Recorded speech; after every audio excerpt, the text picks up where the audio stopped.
Sejarah Islam yang hilang. Firas Al-Khatib.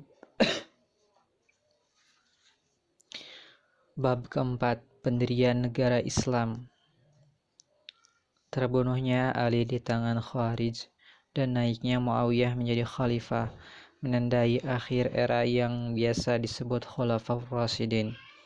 Bentuk pemerintahan dan masyarakat Islam berubah secara mendasar selama 19 tahun pemerintahan Muawiyah sejak 661 hingga 680 Masehi.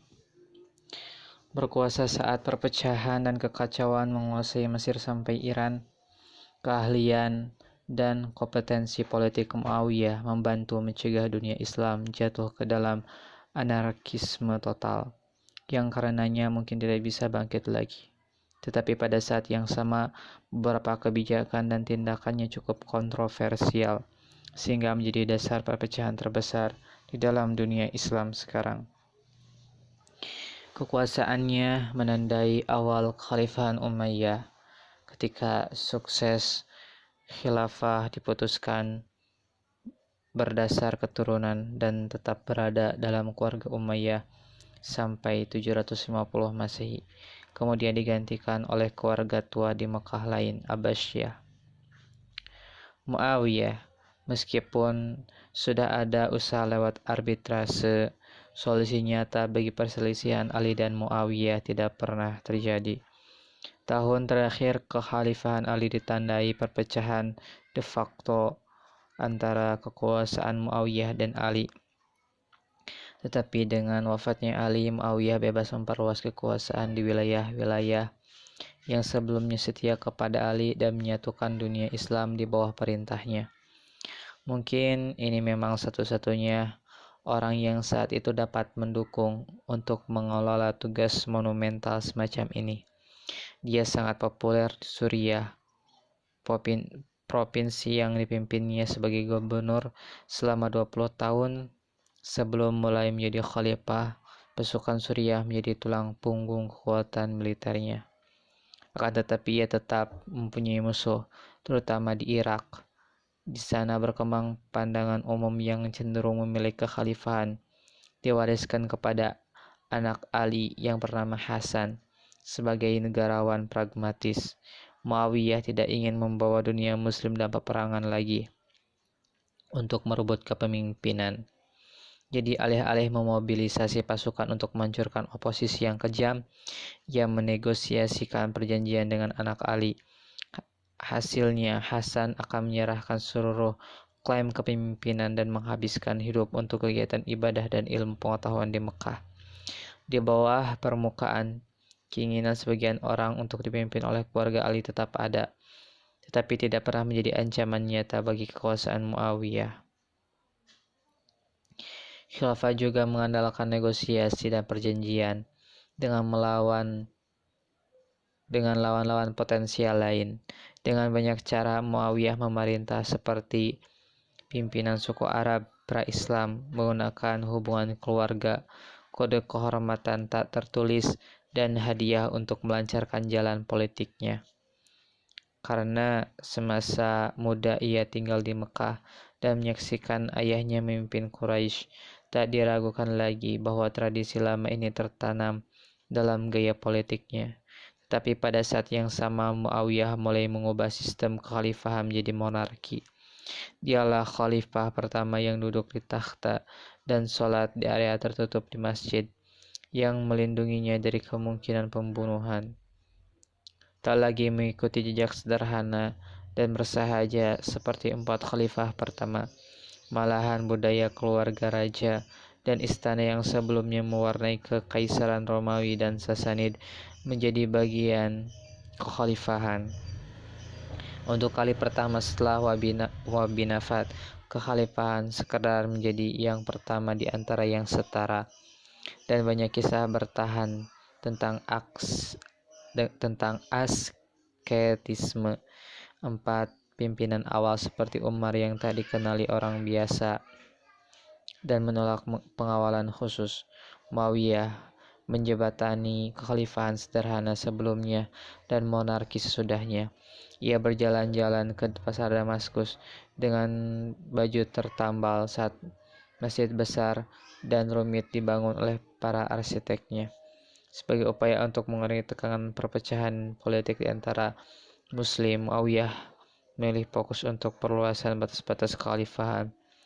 Ia mengingatkan akan sosok Umar yang fokus terhadap ekspansi keluar setelah perang dalam negeri di Perang Tabuk. Muawiyah mengirim pasukan untuk meneruskan perang melawan Kekaisaran Bizantium di darat dan di laut. Pulau penting seperti Rhodes dan Kreta di Laut Aegea diduduki oleh angkatan laut yang didirikan Utsman. Didukung kemenangan ini, untuk pertama kali pasukan Muslim mampu mengepung Konstantinopel, ibu kota Bizantium. Kota legendaris ini dipandang penting sejak hari-hari awal Islam, saat Nabi menjanjikan bahwa akhirnya pasukan Muslim akan menaklukkan kota yang jauh dan seolah tak tertembus. Salah satu sahabat Nabi yang gugur adalah Abu Ayyub Al-Ansari yang sudah tua. Ia terkenal karena memberikan tempat menginap saat Nabi memasuki Madinah. Ia dikubur di dekat dinding Konstantinopel dan hampir 800 tahun kemudian akan menjadi legenda penuh mitos bagi pasukan Ottoman yang akhirnya mampu menguasai tembok Konstantinopel. Ekspansi juga berlanjut ke Afrika Utara, tempat Bizantium masih memiliki kendali atas wilayah barat Libya modern. Lingkaran Umayyah yang mengendalikan daerah barat Mesir dan adalah Uqbah bin Nafi, sahabat Nabi yang berasal dari Mekah. Pada 670 Masehi ia diperintahkan untuk maju ke Bizantium, Afrika, sehubungan dengan kemajuan yang menjalar masuk ke wilayah Bizantium di Aegea. Pasukan Uqbah terdiri dari 10.000 tentara berkuda yang didukung sejumlah besar suku lokal Berber yang baru saja masuk Islam. Kemudian Bizantium terlena dengan medan pertempuran lain. Uqbah bisa maju tanpa perlawanan untuk masuk ke Tunisia modern. Di sana dia membangun kota garnison Qayrawan. Ternyata ancaman utama bukanlah kekuatan Bizantium, melainkan suku Berber lokal yang menahan diri secara perlahan sebelum pergerakan ke barat dapat dilakukan. Setelah periode pendek dari 675 sampai 680 Masehi, saat kedudukannya sebagai gubernur Ifriqiya, provinsi Afrika, dicopot, Uqbah melanjutkan serangan ke barat. Menjelang 680 Masehi, pasukan Umayyah sudah cukup siap untuk berangkat melakukan penaklukan serius, melintasi daerah Tunisia, Algeria, dan Maroko modern yang umum disebut Al-Maghribi ke Samudra Atlantik. Peran Uqbah dalam penaklukan ini akan menjadikannya legenda bagi penduduk Muslim Afrika Utara. Setelah meninggalkan Qayrawan pada 680 Masehi, pasukan Uqbah melaju tanpa perlawanan sepanjang daratan tinggi gurun di selatan pegunungan pesisir sepanjang Mediterania. Maju dari satu pos terdepan Bizantium ke pos berikutnya, pasukan Uqbah mampu menganeksasi dengan relatif mudah wilayah ratusan kilometer sepanjang pantai.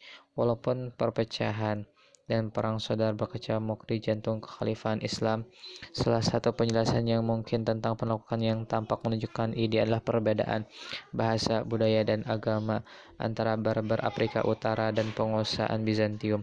Orang Bizantium yang memerintahkan Afrika Utara berbeda jauh dari orang Berber yang mereka kuasai.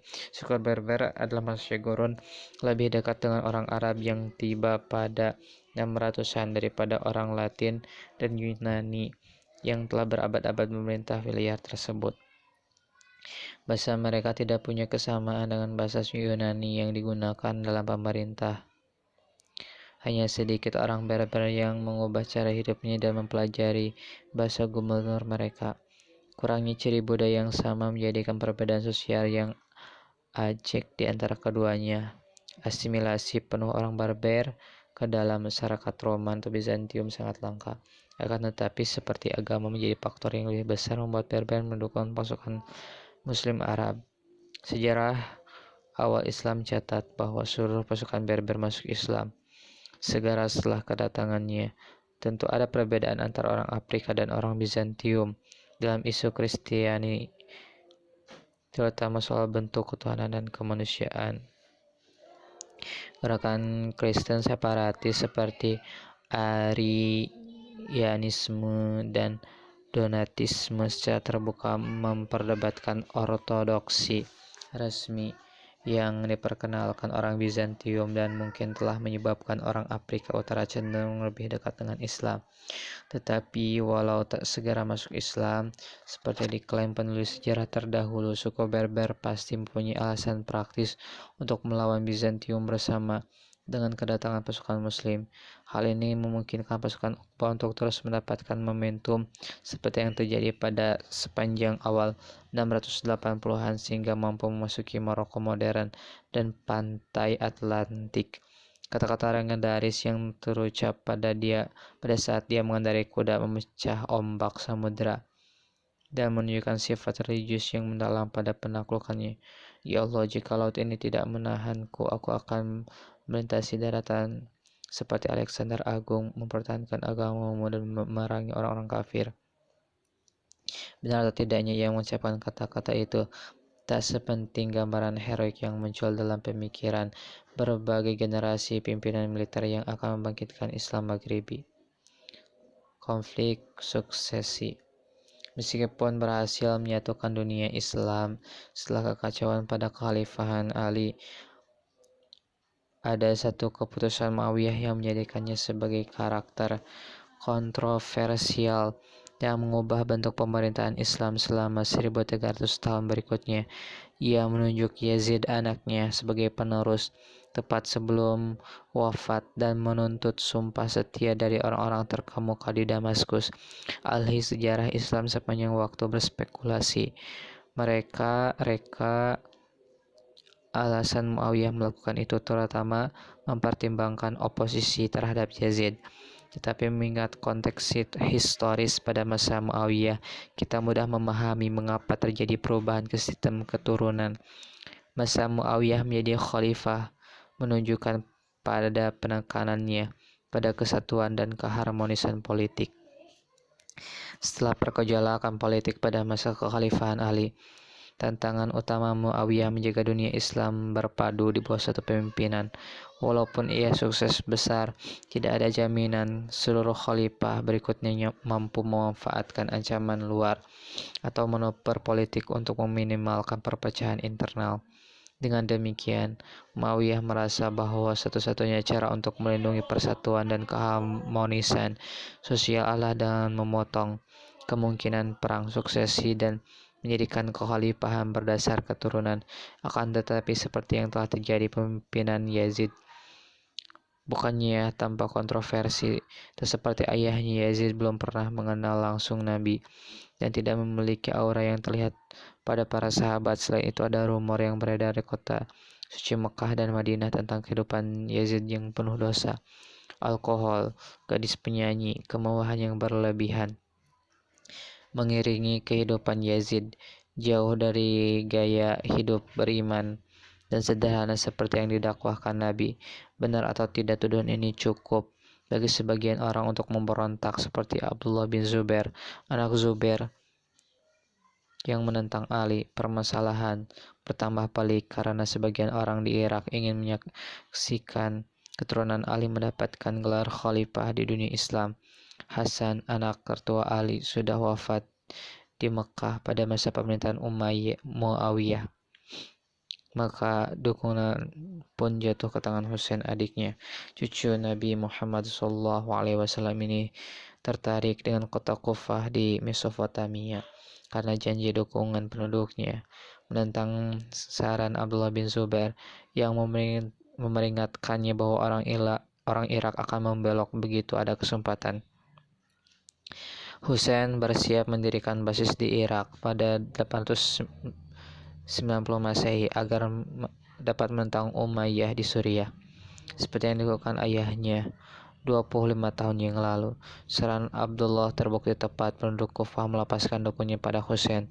Bahkan sebelum ia sampai, Yazid telah mengirim gubernur baru ke kota tersebut untuk membasmi setiap oposisi dan memastikan penduduk tidak membangkit memberontak melawannya. Tampaknya aksi unjuk kekuatan Yazid telah mendesak penduduk kota untuk mengingkari janji dukungannya kepada Husain. Padahal Husain mengandalkan dukungan tersebut dan bepergian ke Kufah hanya dengan sekitar 70 anggota keluarga dan sahabat. Hampir tidak mungkin punya kekuatan untuk menggulingkan Yazid di padang Karbala yang berjarak 80 km di utara Kufah. Husain dikepung oleh kekuatan Yazid yang kemudian membunuh dia dan pengikutnya. Perang Karbala nanti menjadi salah satu legenda tentang pendirian aliran baru yang berbeda, Syiah. Pemberontakan Abdullah bin Zubair tidak lebih baik hasilnya. Setelah membunuh Husain, masyarakat di dunia Islam umumnya mendukung perlawanan terhadap pemerintahan Umayyah. Lagi pula, Husain adalah cucu kesayangan Nabi. Pembunuh keturunan Nabi mewujudkan banyak pengikut yang soleh. Abdullah menggunakan oposisi terhadap Yazid untuk mendukung pemberontakannya sendiri melawan Bani Umayyah yang mengatakan di Mekah pada 680 Masehi. Dengan dukungan semacam itu, pemberontakan Abdullah tidak bisa ditumpas semudah Husain. Bahkan Yazid tak pernah mampu memadamkan pemberontakan di Hijaz dan meninggal pada 683 Masehi tanpa kekuatan penuh di khalifahan. Setelah kematian Yazid, kendali Umayyah seolah runtuh di mana-mana dunia Islam. Penerus Yazid, seorang anak muda yang sepertinya tidak tertarik pada pemerintahan, hanya berkuasa selama beberapa bulan hingga kematiannya. Abdullah mengatakan diri sebagai khalifah dan mendapatkan sumpah setia dari penduduk Irak, Mesir, dan bahkan golongan pinggiran Suriah itu sendiri.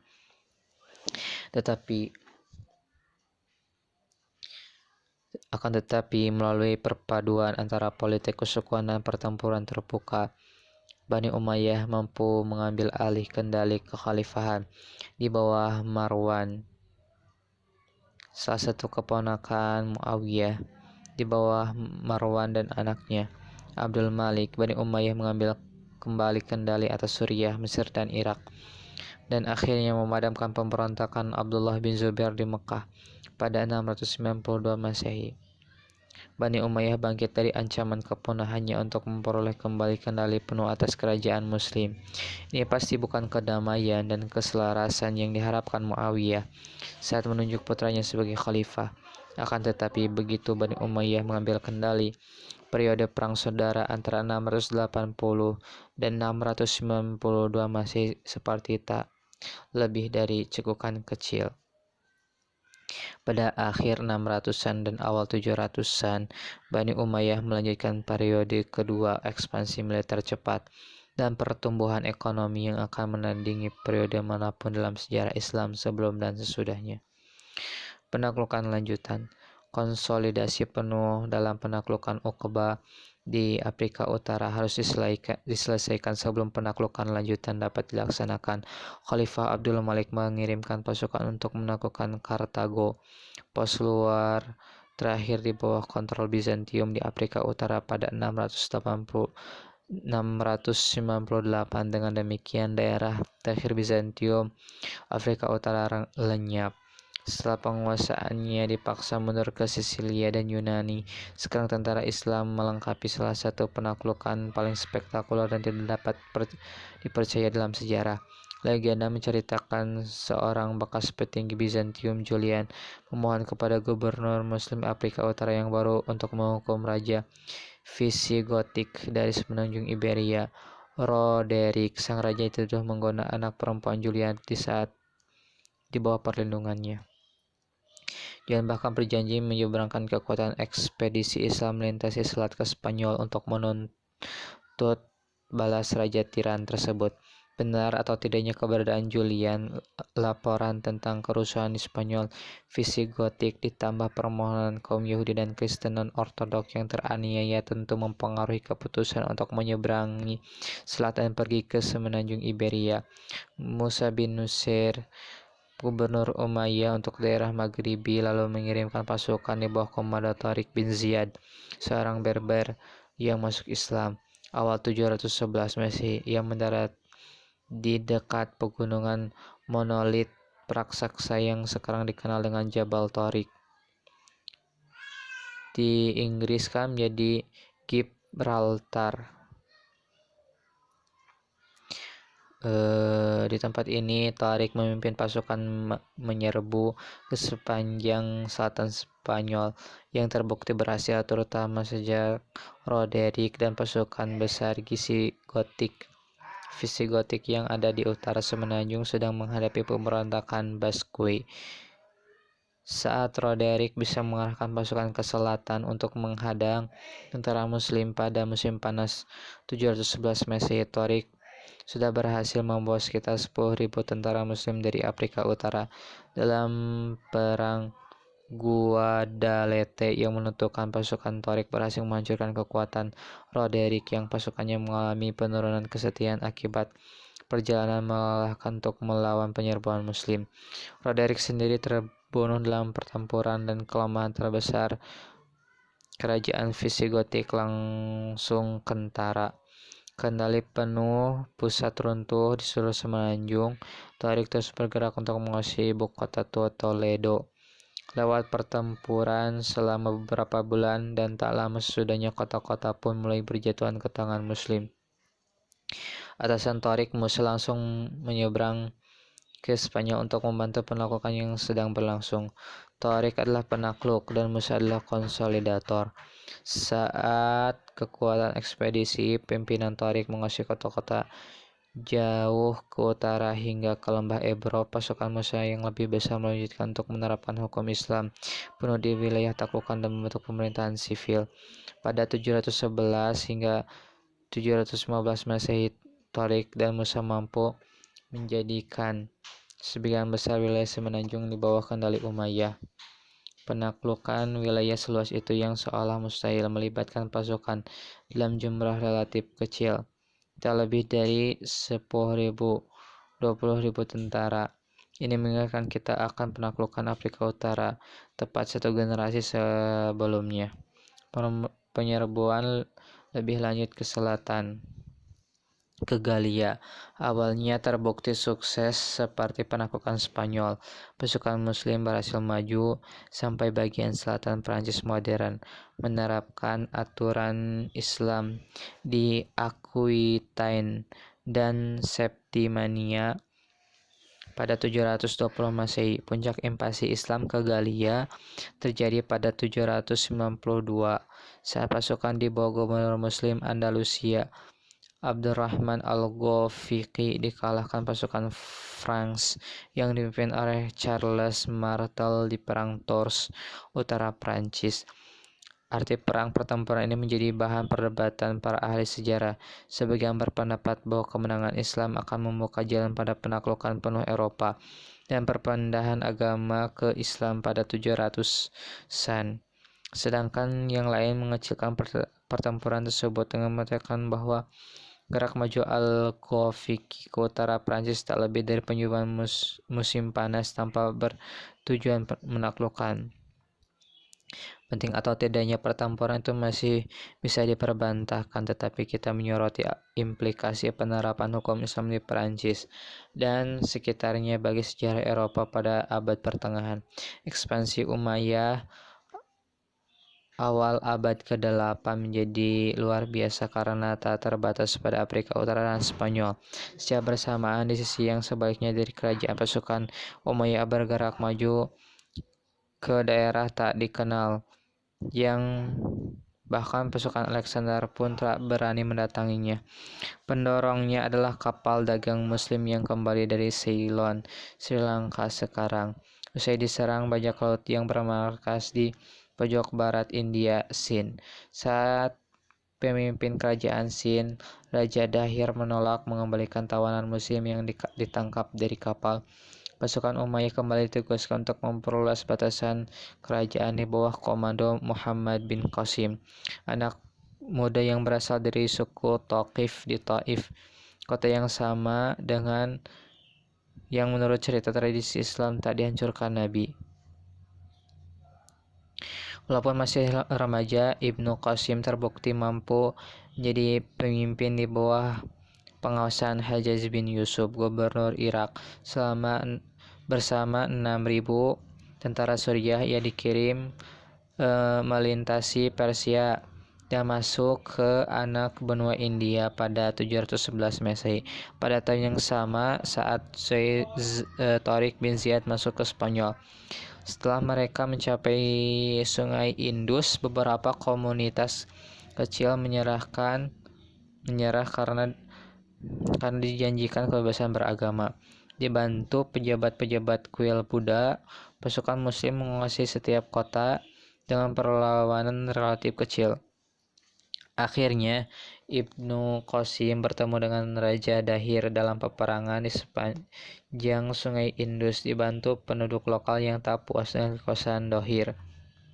Pasukan muslim mampu menghancurkan pasukan Sindi. Dahir sendiri terbunuh dalam pertempuran. Gajah perangnya tak bisa mengadang anak panah api yang dilontarkan pasukan muslim. Seperti di Spanyol, kekalahan dalam perang utama dan kematian raja mengakibatkan runtuhnya pemerintahan setempat secara total. Pasukan Muhammad Qasim menyapu bersih sisa-sisa perlawanan terorganisasi dalam hitungan bulan dan menegakkan hukum Islam di Sind. Sebagian India pun segera berada di bawah kekuasaan muslim, walau akan butuh beberapa abad sebelum kelompok muslim mampu menegakkan kendali lebih jauh di anak benua tersebut. Bagi masyarakat Sind, penaklukan Islam tak mengubah kehidupan sehari-hari terlalu banyak. Berdasarkan nasihat atasan di Irak, Ibnu Qasim memberikan kebebasan beragama bagi umat Buddha dan Hindu seperti yang diberikan kepada umat Kristen dan Yahudi di tempat lain di dalam dunia Islam. Oleh gubernur muslim yang baru, kuil dan patung yang dihancurkan dalam pertempuran boleh dibangun kembali. Sekali lagi, persyaratan longgar yang ditawarkan pihak muslim hanya menimbulkan sedikit ketidakpuasan atas hukum Islam dan keharmonisan sosial. Pada pertengahan 700-an, Kekhalifahan Umayyah membentang dari Spanyol sampai India dan menjadi kerajaan terbesar di dunia hanya dalam waktu 100 tahun. Setelah gerakan Islam dimulai di pegunungan di Mekah, walaupun ekspansi dan penaklukan biasanya menjadi tanda pemerintahan yang kuat dan cakap, rencana untuk mengakhiri dinasti Umayyah tengah disiapkan saat pasukan Umayyah menuju wilayah yang tak dikenal. Sementara pemberontakan lain melawan Umayyah gagal. Kali ini pemberontakan akan berhasil karena memanfaatkan banyak etnis yang berbeda yang berada di bawah kontrol Islam dan merasa tidak puas dengan kebijakan sosial Umayyah. Ekspansi yang cepat berarti semakin banyak penduduk non-muslim yang berada di bawah kendali muslim. Persentase populasi penduduk muslim sejak awal hingga pertengahan 700-an diperkirakan hanya sekitar 10%. Sisanya campuran orang Kristen, Yahudi, Zoroaster, Buddha, dan Hindu. Menurut hukum Islam, kelompok-kelompok tersebut mendapat kebebasan beragama dan dibebaskan dari kewajiban militer dan harus membayar pajak perseorangan atau jizyah. Sebaliknya, umat muslim hanya dikenai pajak tanah dan zakat, pajak wajib yang akan dibagikan kepada orang miskin.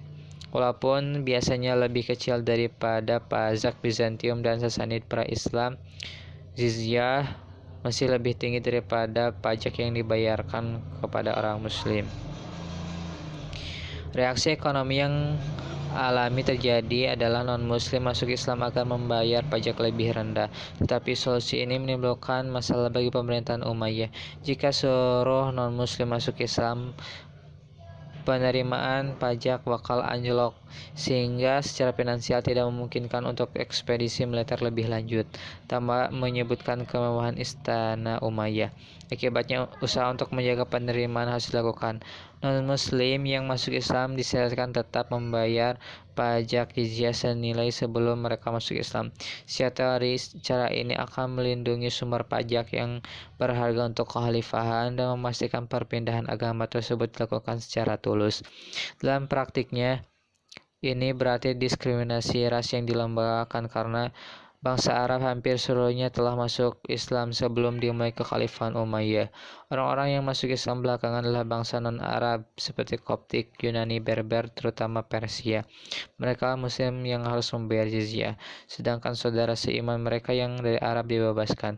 Tujuan Umayyah mungkin hanya untuk melindungi sumber pajak mereka, tetapi kebijakan ini akhirnya berkelindan dengan aspek rasial, membuat komunitas non-Arab tetap berada di bawah lapisan bawah masyarakat, sedangkan Arab merangkak naik.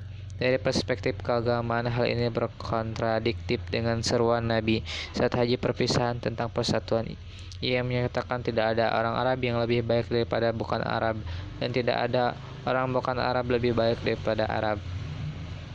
Sebuah upaya pernah dilakukan Khalifahan Umar bin Abdul Aziz untuk membatalkan kebijakan pajak yang tak Islami selama masa kekuasaannya dari 717 sampai 720 Masehi.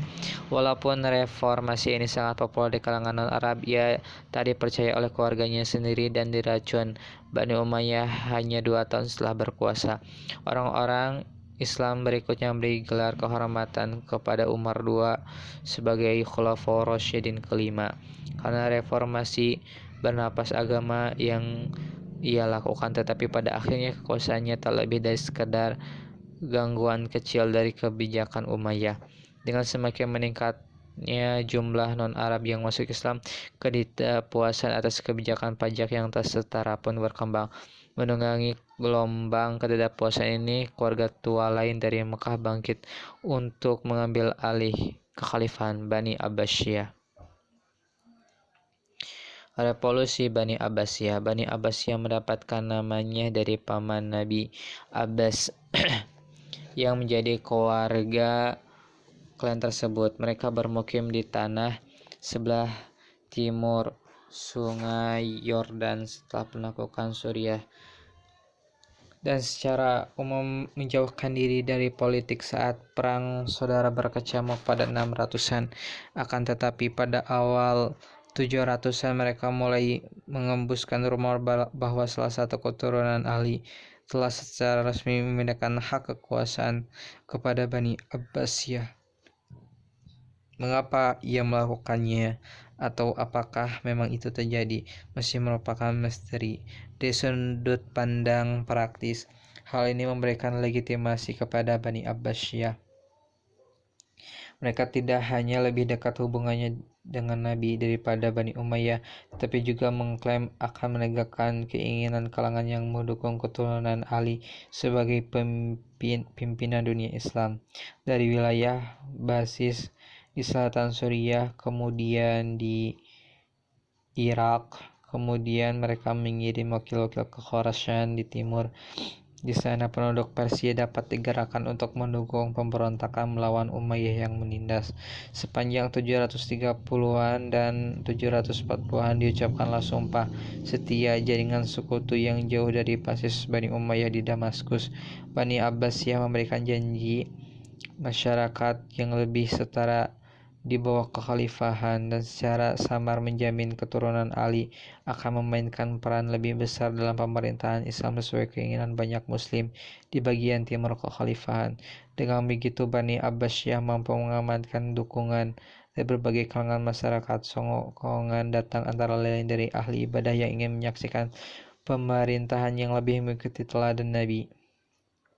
Selain itu ada kelompok non-Arab Muslim yang marah atas status kelas 2 mereka. Terakhir, pengikut setia Ahlul Bait yang meyakini bahwa seharusnya kekuasaan menjadi milik keluarga Nabi. Pada 747 Masehi, Bani Abbasiyah secara resmi mengatakan pemberontakan kedua, mengibarkan bendera hitam khusus di kota Merv jauh ke timur dunia Islam yang sekarang disebut Turkmenistan. Revolusi ini dipimpin oleh tokoh misterius yang dikenal sebagai Abu Muslim yang tak banyak yang diketahui tentangnya, tetapi ia memang tak tampak sebagai keluarga Abbasiyah dan mungkin berasal dari etnis Persia. Di bawah kepemimpinannya di bidang politik dan militer yang brilian, revolusi Bani Abbasiyah dengan cepat bisa mengambil alih kendali Khorasan yang segera menjadi basis pergerakan. Abu Muslim mengirim pasukan ke arah barat, masuk ke jantung Persia. Di sana, penduduk lokal Muslim bangkit melawan Umayyah dan bergabung dengan semangat revolusioner. Situasi yang awalnya terlihat sebagai ungkapan ketidakpuasan yang tak berbahaya di Merv kini mengancam eksistensi dinasti Umayyah, terutama saat pasukan Abbasiyah keluar dari Persia dan masuk ke dunia Arab. Kufa yang pernah menjadi pusat sentimen anti Umayyah mulai bangkit melawan gubernur Umayyah dan mengusir bendera hitam Abbasiyah saat bendera hitam Abbasiyah tampak di horizon timur. Begitu Kufa dibebaskan, pengambilan sumpah setia formal dapat dilakukan kepada calon khalifah dari Abbasiyah, Abu Abbas. Revolusi ini punya tujuan jelas, dukungan luas dari seluruh Persia. Kemudian seorang pemimpin untuk menyatukan semuanya di setiap tempat. Umayyah berada di posisi bertahan saat semakin banyak orang berkumpul mendukung Abbasiyah. Sementara itu upaya membangkitkan pendukung Umayyah ternyata bukan perkara mudah.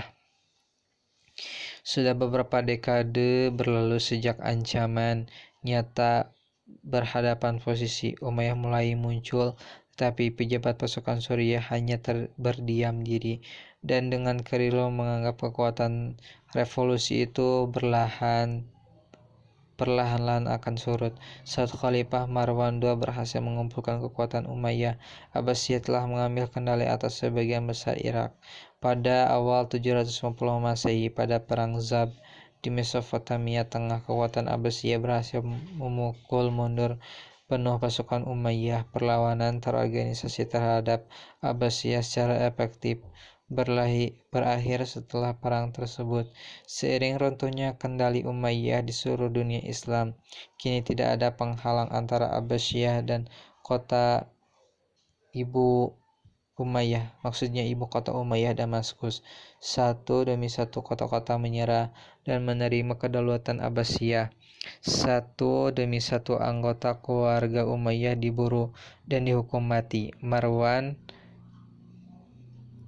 sendiri tertangkap di Mesir, tempat ia gagal mengumpulkan pasukan yang akan memukul mundur Abbasiyah dan mengembalikan kendali Umayyah. Hanya satu keluarga Umayyah yang berhasil lolos dari revolusi, Abdurrahman yang masih remaja. Anggota keluarga Umayyah yang relatif tak dikenal mampu lolos dan menyamar ke Afrika Utara. Ia dikejar-kejar pasukan Abbasiyah dari Palestina ke Mesir sampai ke Maghribi, hanya dikawani oleh budak yang pernah bekerja untuk keluarganya. Perjalanan legendaris sampai ia ke Andalusia. Di sana ia mendirikan Emirat Umayyah jauh dari jangkauan Abbasiyah yang akan bertahan hampir selama 300 tahun. Kekhalifahan Abbasiyah. Revolusi Abbasiyah pada pertengahan 700 mendapatkan dinasti kedua untuk mengendalikan kekhalifahan. Pemberontakan tersebut didasari gagasan untuk membangun pemerintahan yang lebih sejalan dengan teladan Nabi, menyediakan tempat yang lebih pantas bagi non-Arab dalam masyarakat, memberikan sejumlah peran kepemimpinan bagi keturunan Ali. Janji-janji besar dan idealistis tersebut memang perlu untuk menggalang dukungan beragam grup yang membuat revolusi ini berhasil, tetapi begitu Abbasiyah berkuasa, realitas kekhalifahan mereka tak seperti yang diharapkan. Revolusi ini tak semata-merta membawa dunia Islam kembali ke era Khulafaur Rasyidin, ketika kesolehannya bukan politik yang mendikte keputusan khalifah. Sebaliknya, Khalifah Abbasiyah meneruskan tradisi otoritarian yang sama dengan yang mereka cela dari Umayyah. Kekhalifahan tetap menjadi gelar keturunan milik keluarga Quraisy dan mereka mendukung keluarga Ali sebagai khalifah ditinggalkan begitu saja tanpa dipenuhi janjinya.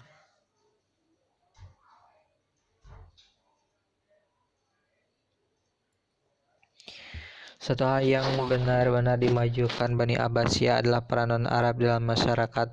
Walaupun jabatan khalifah tetap dipegang orang Arab, tetapi bagian administrasi semakin banyak diisi oleh orang Persia. Selama ratusan tahun sebelum Islam, orang Persia telah mengembangkan sistem birokrasi yang kompleks tetapi efisien. Sekarang orang non-Arab tak lagi mengalami diskriminasi, maka pengalaman mereka dapat dimanfaatkan dalam pemerintahan kerajaan. Kesadaran akan manfaat besar orang-orang Persia menyebabkan Abbasiyah memindahkan ibu kota lebih dekat ke pusat Persia pada 765. Kekhalifahan kedua Al-Mansur membangun ibu kota baru di tanah subur antara Sungai Tigris dan Efrat, dekat ibu kota Persia lama, Ctesiphon. Dalam waktu 20 tahun, Baghdad menjadi kota terbesar di dunia dengan penduduk lebih dari 1 juta jiwa. Pusat kerajaan Islam menjadi kota metropolitan, tempat pemerintahan, ilmu pengetahuan, dan seni saling beririsan. Pemahaman yang tepat tentang pencapaian masa Abbasiyah tak akan muncul dalam bentuk eksploitasi militer dan penaklukan tempat-tempat jauh seperti halnya Umayyah. Bahkan ekspansi keluar sesungguhnya berhenti saat Abbasiyah berkuasa. Serangan musiman melintasi perbatasan Bizantium tetap berlanjut, tetapi persiapannya tidak matang. Di barat, perang Tours pada 732 Masehi dalam masa Umayyah menyebabkan berhentinya ekspansi Muslim ke Eropa, dan konsolidasi kekuatan di Andalusia menjadi fokus utama. Fungsi Umayyah yang mengontrolnya di timur. Hanya sedikit tambahan keuntungan yang dihasilkan serangan ke Asia Tengah, dan orang-orang Turk menyebar ke daratan Asia Tengah, tak menyongsong peradaban Islam lewat penaklukan, tetapi melalui migrasi ke jantung dunia Islam pada 800-an dan 900-an. Era penaklukan militer Muslim telah berhenti selamanya, tetapi era penaklukan intelektual Muslim siap dimulai.